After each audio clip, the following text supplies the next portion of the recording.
بسم اللہ الرحمن الرحیم۔ بھید، اسرار سے بھرا ایک حیرت انگیز ناول۔ سامنے ایک چوڑی سڑک تھی اور اس پر روشنیاں لگی ہوئی تھیں۔ یہاں پہنچ کر شاہری نے کہا، اب تم تھوڑا سا انتظار کرو اور مجھے تھوڑا سا وقت دو۔ ایک جگہ منتخب کر کے سب لوگ رک گئے اور شاہری وہاں سے آگے بڑھ گیا۔ بوڑھا سلازار زمین پر بیٹھ گیا اور نشینہ اس کی دیکھ بھال کرنے لگی تھی۔ زیادہ دیر نہیں گزری اور پھر ایک کار قریب آ کر رک گئی، جس کے اسٹیئرنگ سے شاہری نیچے اترا۔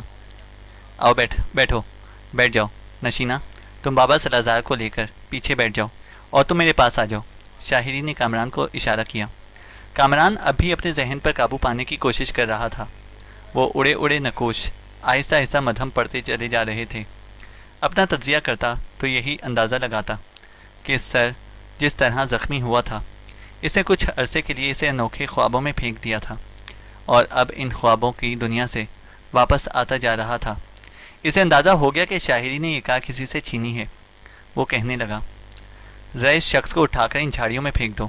کامران نے دیکھا تو ڈرائیونگ سیٹ کی برابر والی سیٹ پر ایک مناسب جسامت کا آدمی نظر آیا، جس کی گردن اس کے سینے پر ڈھلکی ہوئی تھی اور جس کے جسم پر ڈرائیور کی وردی تھی۔ غالباً شاہری نے اسے بے ہوش کر کے یہ کار حاصل کی تھی۔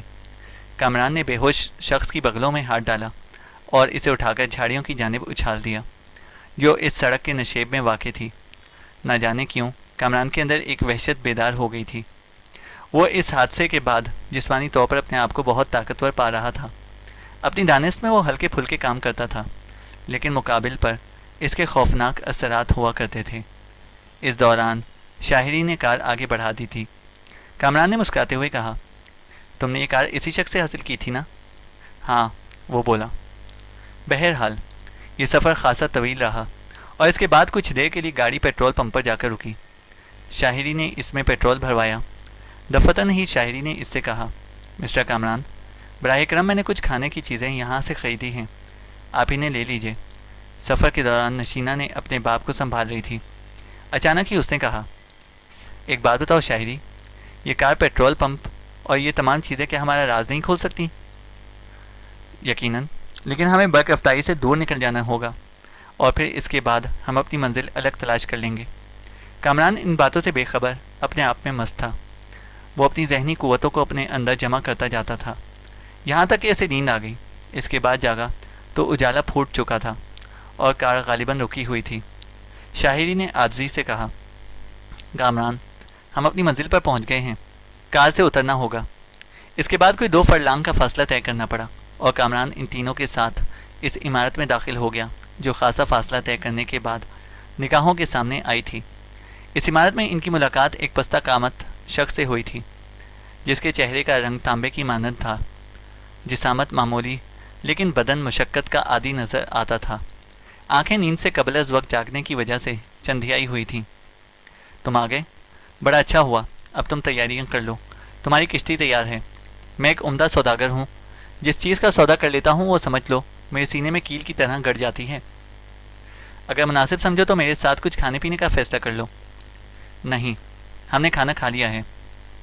ٹھیک ہے، تمہیں واقعی جانا چاہیے، کیونکہ تم اس علاقے سے نکل جاؤ تو زیادہ بہتر رہے گا۔ حالانکہ یہ ایک مشکل کام ہے، وہ شخص بولا۔ کیوں؟ شاعری نے حیرت سے پوچھا۔ جس دریا میں تم سفر کرو گے وہ ماہی گیروں کی ملکیت نہیں ہے، اس میں بہت سی سرکاری سرگرمیاں بھی ہوتی ہیں، اس لیے یہ نہ سمجھو کہ ہم حسب مرضی سب کچھ کر لیں گے۔ مچھلیاں پکڑنے والے عموماً سورج ڈھلنے کے بعد اپنے سفر کا آغاز کرتے ہیں۔ اگر نامناسب وقت میں کوئی کشتی دریا میں آگے بڑھی نظر آتی ہے تو اس پر 100 نگاہیں جم جاتی ہیں۔ تم لوگ خواہ مخواہ بحری پولیس کی نگاہوں میں آ جاؤ گے۔ میری رائے ہے کہ تم شام کو 6 بجے کے بعد اس سفر کا آغاز کرو، تاکہ کوئی خطرہ پیش نہ آئے۔ حالانکہ یہ تو بہت ہی مشکل مرحلہ ہوگا، شاہری نے کہا۔ نہیں، یہی محفوظ ہے۔ ہمیں جلدی نکالنے کا کوئی بندوبست نہیں کر سکتے تم؟ شاہری بولا۔ ممکن نہیں ہے، تم شام تک میرے مہمان رہو، 6 بجے میں تمہاری کشتی تمہارے حوالے کر دوں گا۔ اس کے بعد دریا میں تم اپنی مہارت کے مطابق سفر کرو گے۔ شاہری گردن جھکا کر کچھ سوچنے لگا، پھر اس نے کہا، ٹھیک ہے، حالانکہ یہ ہمارے لیے بڑا مشکل وقت ہے. پتہ نہیں سیزان اپنے اختیارات سے کام لے کر ہماری تلاش کے لیے کون کون سا راستہ اختیار کرے. میں تمہیں مکمل پناہ دیتا ہوں، اور اطمینان رکھو جسے میں پناہ دیتا ہوں اس کا بھرپور محافظ بھی بن جاتا ہوں. وہ آدمی بولا. میں ملازمت سے کہہ کر تمہارے کام کا بندوبست کرتا ہوں. وہ اٹھا اور ڈرائنگ روم میں سے باہر نکل گیا. اس کے جانے کے بعد شاہری نے کامران کو بتایا، یہ شخص ایک ٹھیکیدار ہے. اس کی اپنی کشتیاں بھی ماہی گیری کرتی ہیں. چھوٹے چھوٹے ماہی گیر اپنی کشتیاں اس کے ہاتھ فروخت کرتے ہیں. اس کا کشتیاں بنانے کا ایک کارخانہ بھی ہے. ہمیں اس سے خریدی ہوئی ایک کشتی میں دریا کا سفر طے کرنا ہوگا. بہرحال یہ ہمارے بہت کام آئے گا. سلازار نے پہلی بار اس کی سائی گفتگو میں مداخلت کی. ہاں، حالانکہ ایک محفوظ قدم نہیں ہے لیکن مجبوری ہے. پھر بعد میں ٹھیکیدار نے ان کے پاس آ کر انہیں بتایا کہ ان کے قیام کا بندوبست کر دیا گیا ہے. یہ کمرہ جس میں ان کے قیام کا بندوبست کیا گیا تھا اسپتال کا جنرل وارڈ معلوم ہوتا تھا. لوہے کے قدیم پلنگ جن پر پرانے گدے بچھے ہوئے تھے، ان پر چادر تکیے لگا دیے گئے تھے، اور پھر انہوں نے ناشتہ کیا اور آرام کرنے کے لیے لیٹ گئے. کافی وقت اس طرح گزر گیا اور سلازار کی حالت کچھ بہتر سی ہو گئی تھی. پھر نہ جانے کب تک وہ لوگ سوتے رہے اور کامران اپنی جگہ سے اٹھ کر باہر آیا. راہداری میں اسے ایک کھلی ہوئی کھڑکی نظر آئی اور وہ کھڑکی کے قریب سے گزرا تو اسے کچھ آوازیں سنائی دیں. کسی عورت نے کہا، کون؟ سیزان؟ وہ تو بہت بڑی شخصیت کا مالک ہے. اگر اسے کسی طرح کا علم ہو گیا کہ تم نے اس کی مفروروں کی مدد کی ہے تو اپنا حشر جانتے ہو کہ کیا ہوگا؟ تو پھر بتاؤ میں کیا کروں؟ یہ ٹھیکیدار کی آواز تھی. میرا وہ مشورہ مانو گے؟ وہ عورت بولی. ہاں کہو، ٹھیکیدار بولا. فوراً سیزان کو اس بارے میں اطلاع کر دو اور اسے بتاؤ کہ اس کے مفرور یہاں موجود ہیں. دوپہر کے کھانے میں انہیں خواب آور صفوف دے دو اور پھر انہیں کرسیوں سے کس دو. اگر تم نے یہ کارنامہ سر انجام دے دیا تو یہ سمجھ دو کہ سیزان تمہارا دوست بن جائے گا اور اس سے تمہیں بہترین فائدے حاصل ہوں گے. ٹھیک ہے، مجھے تمہارا مشورہ پسند آیا ہے، ٹھیکیدار کی آواز آئی. تو پھر اٹھو اور جلدی سے سیزان سے رابطہ قائم کرو. یہ تقدیر کی بات تھی کہ کامران نے ان دونوں کے درمیان ہونے والی گفتگو اتفاقی طور پر سن لی تھی، اور اس گفتگو کے جو نتائج برآمد ہو سکتے تھے اسے بخوبی اندازہ تھا. فوری طور پر کچھ کرنے کی ضرورت تھی، فوری طور پر. چنانچہ وہ کھڑکی سے ہٹ کر دروازے پر آ گیا. اسے دبا کر دیکھا، دروازہ اندر سے بند نہیں تھا. دروازے کو دھکا دے کر وہ اندر داخل ہو گیا. ٹھیکیدار اور اس کی ساتھی عورت اسے دیکھ کر بری طرح اچھل پڑے. پھر ٹھیکیدار نے خود کو سنبھالا اور کسی قدر درشت لہجے میں بولا، یہ کیا بدتمیزی ہے؟ معافی چاہتا ہوں لیکن اس کے سوا چارہ کار بھی نہ تھا، کامران نے کہا. مطلب کیا ہے تمہارا؟ ٹھیکیدار کی آواز کی لرزش پر قابو نہ پا سکا تھا. میں تم سے کچھ اہم باتیں کرنا چاہتا ہوں. ٹھیکیدار نے خشک ہونٹوں پر زبان پھیر کر عورت کی طرف دیکھا، پھر بولا. کس سلسلے میں؟ کیا میں تمہاری اجازت سے دروازہ بند کر سکتا ہوں؟ کامران نے کہا. کیوں؟ ٹھیکیدار بولا. اس لیے کہ میں نہیں چاہتا کہ کوئی ہماری بات سنے، کامران نے کہا، اور دروازہ بند کر کے واپس پلٹ پڑا. پھر وہ آہستہ سے بولا، یہ تم جانتے ہو ٹھیکیدار کہ میں سیزان سے غداری کر کے یہاں تک انہیں لایا ہوں، اور تم یہ بھی جانتے ہو کہ اگر سیزان کو اس بارے میں علم ہو گیا تو ہمیں زمین کی گہرائیوں سے بھی نکال لے گا. ہاں میں جانتا ہوں، ٹھیکیدار نے کہا. اور تم اس سے اطلاع دینے چاہ رہے تھے؟ معافی چاہتا ہوں ٹھیکیدار، تم دونوں کی باتیں میں نے سن لی ہیں. کامران کے ان الفاظ پر دونوں کی حالت خراب ہونے لگی. تب تو پھر میرا مطلب کیا ہے تمہارا؟ بدقسمتی سے میں جن حالات میں گھرا ہوا ہوں ان سے نکلنا میرے لیے بڑا ضروری ہے. میں ایک شریف آدمی ہوں اور کبھی کسی کو نقصان پہنچانے کی کوشش نہیں کرتا، لیکن سر کی چوٹ نے میری فطرت میں بڑی انوکھی تبدیلی پیدا کر دی ہے. اب کسی انسان کو موت کے گھاٹ اتارنا میرے لیے کوئی مشکل کام نہیں رہا. کامران بے خیالی میں در حقیقت سچ بول رہا تھا. ایسی ہی کیفیت ہو گئی تھی آج کل اس کی، لیکن اس کے ان الفاظ نے ٹھیکیدار کو حواس باختہ کر دیا. میں صرف اتنا جانتا ہوں کہ جو خطرناک ہے اسے ختم کر دو. تمہیں کشتی اور دوسرے لوازمات کے لیے ادائیگی کر دی گئی تھی، لیکن تمہارے لالچ نے تمہیں پورے راستے دکھائے. ہاں اس میں کوئی شک نہیں ہے کہ میرے لیے زندگی بہت ضروری ہے، کیونکہ اس زندگی سے اور بھی بہت سے افراد کا واسطہ ہے، کامران نے کہا، اور پھر پوری قوت سے آگے بڑھ کر ان دونوں کی گردن دبوچ لی. بالکل ایسا ہی لگا جیسے عقاب نے غوطہ لگا کر اپنے شکار کو پکڑ لیا ہو. کامران کے ہاتھوں کی گرفت اس کی توقع سے زیادہ سخت تھی. ان کے حلقوم اس کے ہاتھوں کے شکنجوں میں تھے اور ان کے چہرے پہلے سرخ پھر سیاہ ہونے لگے، آنکھوں کا رنگ بدلا اور چند لمحات بعد وہ بے نور ہو گئیں۔ کچھ وقت اسی طرح گزرا اور پھر کامران نے انہیں چھوڑ دیا۔ دونوں لڑک کر زمین پر جا پڑے۔ کامران کی نگاہیں کچھ دیر تک ان پر جمی رہیں، پھر اس نے اس کمرے کا جائزہ لیا۔ لوہے کا ایک بڑا سا صندوق نظر آیا جس پر ایک موٹا تالا پڑا ہوا تھا۔ صندوق اتنا بڑا تھا کہ اس میں دونوں جسم سما سکتے تھے۔ تالا توڑ دینے میں کوئی بہت زیادہ دقت پیش نہیں آئی۔ صندوق کا ڈھکن کھولا تو اس میں بیش قیمتی ملبوس رکھے ہوئے تھے، زمانے قدیم کی طرز کے تھے، سونے اور چاندی کی تاروں سے بنا ہوا۔ اس کے علاوہ 2 چھوٹے چھوٹے صندوق اس صندوق میں رکھے ہوئے تھے، لیکن اس میں بہت سی جگہ تھی۔ کامران نے ان دونوں کے بدن اس صندوق میں ٹھونس دیے اور ذرا طاقت سے ڈھکن دبا کر بند کر دیا۔ پھر تالا اسی طرح کنڈے میں ڈال کر اس نے چاروں طرف کا جائزہ لیا۔ کوئی ایسا نشان نہیں تھا جس سے کمرے میں داخل ہونے والے کو یہاں کسی واردات کا شبہ ہو۔ بستر کی چادریں تک کامران نے ہموار کر دیں اور کمرے میں استعمال کرنے والے جوتے شیلف میں رکھ دیے تاکہ کوئی چیز بے قرینہ محسوس نہ ہو۔ پھر وہ دروازہ کھول کر باہر نکل آیا۔ اب یہ ضروری تھا کہ اس کی حرکتیں دوسروں سے مختلف نہ ہوں، چنانچہ وہ اپنے کمرے میں آ کر بستر پر دراز ہو گیا۔ آخر کار اسے جگایا گیا۔ جگانے والا شاہری تھا۔ اس نے کہا، ملازمہ نے بتایا کہ کھانا تیار ہے، ہم تمہارے جاگنے کا انتظار کر رہے تھے۔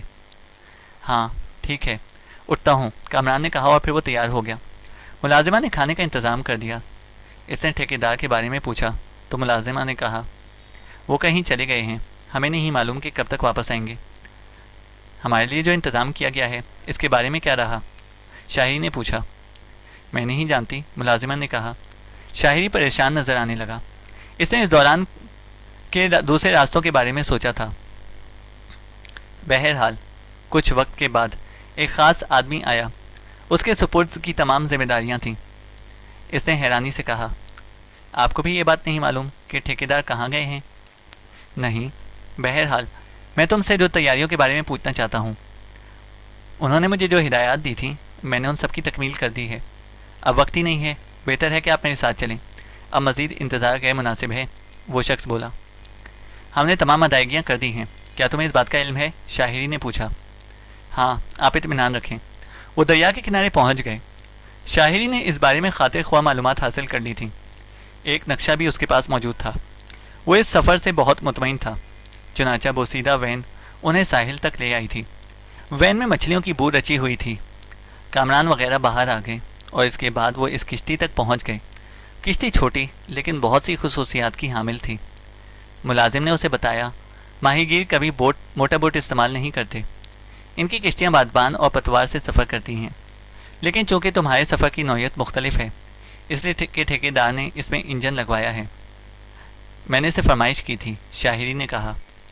مجھے معلوم ہے، لیکن خبردار اسے ابتدائی سفر میں استعمال نہ کرنا، ورنہ بحری پولیس مشکوک ہو جائے گی۔ ٹھیک ہے، شاہری نے کہا۔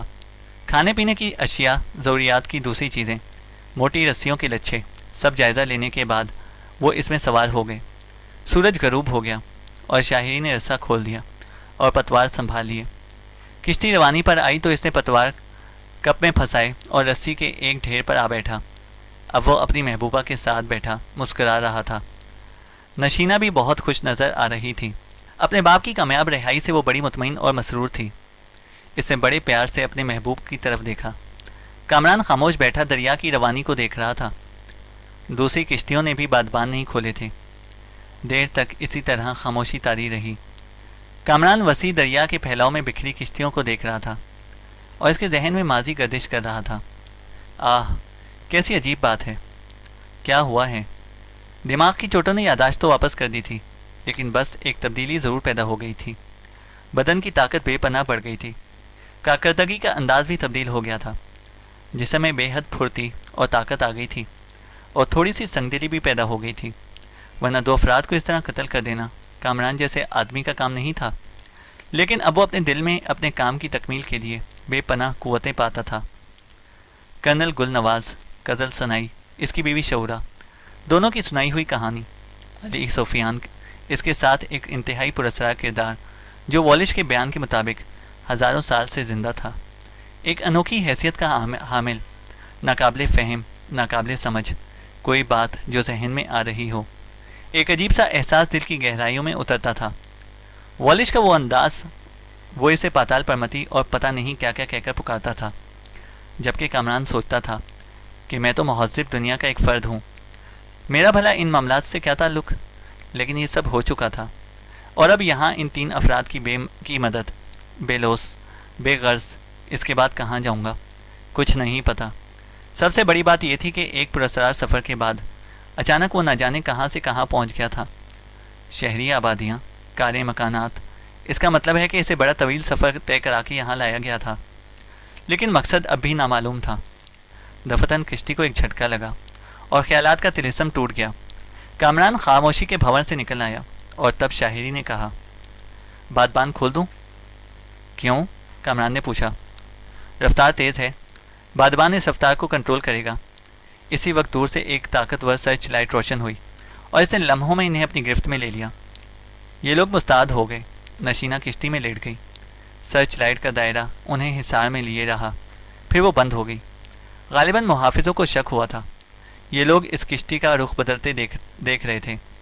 دفتنی شاہری کے منہ سے نکلا، روشنی کی رفتار بھی کیا چیز ہے؟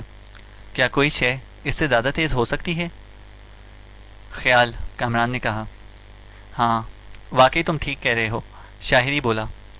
کشتی بہت چھوٹی ہے، کیا ہم اس سے ایک طویل سفر طے کر سکیں گے؟ نشینہ نے کہا۔ ہاں، کوئی ایسی بات نہیں، ہم اپنا سفر طے کر لیں گے، شاہری بولا۔ کیا خیال ہے، کیوں نہ ہم لوگ باتیں کریں، اس طرح یہ سفر کٹے گا؟ نشینہ ہی نے پیشکش کی۔ وہ اپنے باپ کی آغوش میں سر رکھے لیٹی ہوئی تھی۔ ہاں، میں بھی تھوڑی بہت تفصیل جاننا چاہتا ہوں، مجھے بھی اپنی جد و جہد کا حال بتاؤ، اس طرح سفر کی توالت بھی آسان ہو جائے گی اور ہم سب آنے والے واقعات کے لیے ہوشیار بھی رہیں گے۔ تاریک رات خاموشی اور آسانی سے نہیں گزر سکے گی۔ بہتر ہے کہ تم لوگ مجھے اپنے سفر کے بارے میں تفصیل بتاؤ۔ میں بتاتا ہوں تمہیں، میرے نوجوان دوست، کیونکہ تم ہمارے محسن ہو، اور محسن کی کوئی بھی خواہش بس یوں سمجھ لو کہ ایمان کا درجہ لگتی ہے۔ انسانی ہوس، دولت کی خواہش، نفس کی بے راہ روی نے انسان سے سب کچھ چھین لیا ہے۔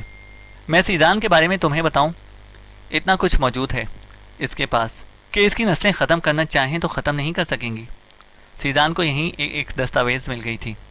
یہ دستاویز اسے کسی سیاح کی لاش کے پاس سے دستیاب ہوئی تھی۔ وہ اس عظیم خزانے کو حاصل کرنا چاہتا تھا، جس کے حصول میں ناکام ہو کر وہ نیم دیوانہ ہو گیا تھا۔ بہرحال کوئی پراسرار خزانہ اس نقشے پر بنا ہوا تھا۔ میری بد نصیبی کہ میں ایک ماہر تحریری کی حیثیت سے مشہور تھا۔ میں دنیا کی جدید و قدیم اشاراتی زبانوں کو پڑھنے کا ماہر سمجھا جاتا ہوں۔ بڑے بڑے لوگ مجھ سے رجوع کرتے ہیں، لیکن یقین کرو میں صرف وہی کہانیاں انہیں سناتا ہوں جو دنیا کے لیے بے ضرر ہوں۔ بھلا مجھے کیا پڑی ہے کہ میں کسی خزانے کا نقشہ بتا کر ہلاکت میں ڈالوں؟ سو میں نے اس نقشے کا حال بھی سیزان کو نہیں بتایا، اور سیزان مجھ پر تشدد پر آمادہ ہو گیا۔ سیزان نے اس سلسلے میں بہت سے لوگوں کا قتل کیا، اس سے مجھے طرح طرح کے لالچ دیے، لیکن میں اپنے موقف پر قائم رہا۔ میں نے وہ دستاویز ہی غائب کر دی اور ان سے کہا کہ وہ میرے پاس نہیں ہے۔ اگر اس کی دوسری کاپی ان کے پاس ہو تو وہ مجھے لا کر دیں، میں کوشش کروں گا کہ پوشیدہ تحریر پڑھ کر انہیں سنا دوں۔ لیکن ظاہر ہے کہ سیزان احمق نہیں تھا۔ اس نے سخت گیری کا مظاہرہ کیا اور مجھے میری بیٹی کے ساتھ اغوا کرنے کی کوشش کی، لیکن نشینہ اپنی ذہانت سے اس کے جال سے نکل گئی اور چھپ گئی۔ وہ لوگ اسے تلاش نہیں کر سکے اور مجھے اغوا کر کے ایک طویل سفر طے کرا کے مجھے اپنے گھر لے گئے، اور اس کے بعد انہوں نے مجھ پر تشدد شروع کر دیا۔ نشینہ اپنے منگیتر شاہری سے ملی اور اس نے اس سے درخواست کی کہ وہ میرے حصول کے لیے کوشش کرے، اور بیچارہ وہ جو بالکل ہی الگ لائن کا آدمی تھا میری تلاش میں نکل کھڑا ہوا۔ یہ میری کہانی ہے، جس میں سے کچھ میرے علم میں ہے اور کچھ میں نے تصور کیا ہے، اور اب شاہری اور نشینہ اپنے بارے میں بتائیں گے۔ ہاں، نشینہ کا دکھ میرے لیے زندگی کا سب سے بڑا دکھ تھا، شاہری نے کہنا شروع کیا۔ مجھے جب یہ تفصیل معلوم ہوئی تو میں نہ جانے کہاں مارا پھرا۔ یہ بات تو مجھے پتہ چل ہی گئی تھی کہ سلازار کو اغوا کرنے والا سیزان اور تہاری ہی ہے۔ بہرحال اس کے بعد میں تہاری تک پہنچ گیا اور تہاری نے مجھے اپنے گھر میں ملازم رکھ لیا۔ اس سے بہتر موقع اور مجھے کہاں مل سکتا تھا۔ میں نے نشینہ کو پوشیدہ طور پر اپنے پاس بلایا اور اس سے وعدہ کیا کہ جو ہی مجھے سلازار کے بارے میں تفصیل معلوم ہوگی میں نہ صرف اس کے حصول کی کوشش کروں گا بلکہ نشینہ کو اس سے ملانے کی بھی کوشش کروں گا۔ اور آخر کار میں معلومات حاصل کرتا رہا۔ بس اتنی سی کہانی ہے۔ اس رات جب میں نشینہ کو لے کر سلازار کے پاس پہنچا، اور کیا بتاؤں میں کہ میں نے اس کے لیے کتنی سخت جد و جہد کی تھی۔ پھر اچانک ہمارا دوست کامران ہمارے درمیان میں آ گیا۔ بس تقدیر عجیب چیز ہوتی ہے، ہمارے تصور میں بھی نہیں تھا کہ کامران ہمارے لیے اس قدر کارآمد ثابت ہوگا۔ شاہری کہتا چلا گیا، واقعی بڑی عجیب بات ہے۔ خیر میں تمہیں ایک بات بتاؤں، سیزان کی نسبت تہاری اتنا برا انسان نہیں ہے۔ میں اس کے اہم کام سر انجام دیتا تھا، کچھ ایسے کام بھی جو سیزان کے علم میں نہ ہوتے۔ اس میں کوئی شک نہیں کہ تہاری کا ذہن جرم کی طرف مائل تھا۔ وہ مالی طور پر اندر سے کھوکھلے ہو چکے تھے۔ تہاری کے ساتھ بہت سے مسئلے لگے ہوئے تھے۔ مجھے مختلف کاموں سے مختلف لوگوں کے پاس بھیجا جاتا تھا، چنانچہ ان میں سے ایک شخص جو تہاری کا دستے راست تھا، میں نے اسے دوستی گانٹ لی، اسے بہت سے تحفے دیے۔ اس سے مجھے اندازہ ہو گیا کہ یہ شخص میرے کام کا ثابت ہو سکتا ہے، اور اس کے بعد اسی نے مجھے ٹھیکیدار سے ملایا۔ ٹھیکیدار کو بہتر معاوضہ دے کر اس نے یہاں سے مجھے فرار کے راستے بتائے، اور اس دریا کے ذریعے سفر کر کے ہمیں بحیرہ اسود کے سنگم کے قریب اسمگلروں کی آبادی تک پہنچنا ہے۔ اسمگلر معقول معاوضہ لے کر ہمیں ایک اور جگہ پہنچا سکتے ہیں، جہاں سے ہم ایک محفوظ سفر طے کر کے ایک ایسی جگہ پہنچ سکتے ہیں جو ان کے علم میں نہیں ہے۔ یہاں ایک اور شخص ہمیں ملے گا جو چین سے تعلق رکھتا ہے اور روحانی پیشوا ہے۔ اس کے پاس پہنچ جانے کا مطلب یہ ہے کہ ہم سیزان کو للکار سکتے ہیں اور اس سے کہہ سکتے ہیں کہ ہم یہاں موجود ہیں، ہمت ہے تو آئے، اور ہمارا کچھ بگاڑ سکتا ہے تو بگاڑ لے۔ شاعری کہتا چلا گیا، واقعی بڑی عجیب داستان ہے، کامران نے کہا۔ ہاں، لیکن ایک تجربے کے ساتھ۔ وہ کیا؟ کامران نے پوچھا۔ ایسے لوگوں پر کبھی اعتبار مت کرو جو صرف دولت کے دوست ہوں، جیسے ٹھیکیدار، کامران نے کہا۔ مگر وہ پتہ نہیں کہاں مر گیا، شاعری نے کہا۔ ارے تمہیں ابھی تک نہیں پتہ چلا؟ لالچ موت کی سمت لے جاتا ہے۔ تم نے یہ نہیں سوچا کہ وہ اپنی بیوی کے ساتھ آخر کہاں چلا گیا ہوگا؟ شاید یہ تمہاری خوش قسمتی ہے کہ اس نے اپنے خادم کو تیاریوں کی ہدایت دے دی تھی، ورنہ شاید تم اس وقت اس کشتی میں سفر نہ کر رہے ہوتے، کامران نے کہا۔ کیوں؟ شاعری حیرت سے بولا۔ کیا تمہیں معلوم ہے کہ ٹھیکیدار اپنی بیوی کے ساتھ کہاں چلا گیا؟ نشینہ نے بے اختیار پوچھا۔ ہاں، مجھے معلوم ہے، اور ممکن ہے اب تک دوسروں کو بھی معلوم ہو چکا ہو، کیونکہ لاشوں کا تعفن کمروں میں پھیل چکا ہوگا، کامران نے زہریلے لہجے میں کہا۔ اور وہ لوگ چند منٹ تک تو اس کی بات کا مطلب نہیں سمجھ پائے، لیکن جب ان کی سمجھ میں آیا تو وہ اچھل پڑے۔ لاشیں؟ تعفن؟ نشینہ حیرانی سے بولی۔ ہاں، ایک لالچی شخص جو معاوضہ لے کر ہر شخص کے لیے کام کرنے پر تیار ہو جاتا ہے، قابل اعتبار نہیں ہوتا۔ کامران نے ان لوگوں کو تمام تفصیل بتائی اور ان کے سانس رک گئے۔ وہ سکتے کے عالم میں کامران کو گھورتے رہ گئے۔ سیزان انتہائی خطرناک آدمی تھا، یہی کیفیت اس کے دستے راست تہاری کی بھی تھی۔ بوڑھے سلازار، نشینہ اور شاہری کو ان لوگوں کے چنگل سے نکال کر کامران کو خوشی ہوئی تھی۔ سیزان اپنے مقصد کے حصول کے لیے جس طرح سلازار پر مظالم کر رہا تھا، ان سے یہ ذہین اور قابل شخص زیادہ دیر زندہ نہیں رہ سکتا تھا۔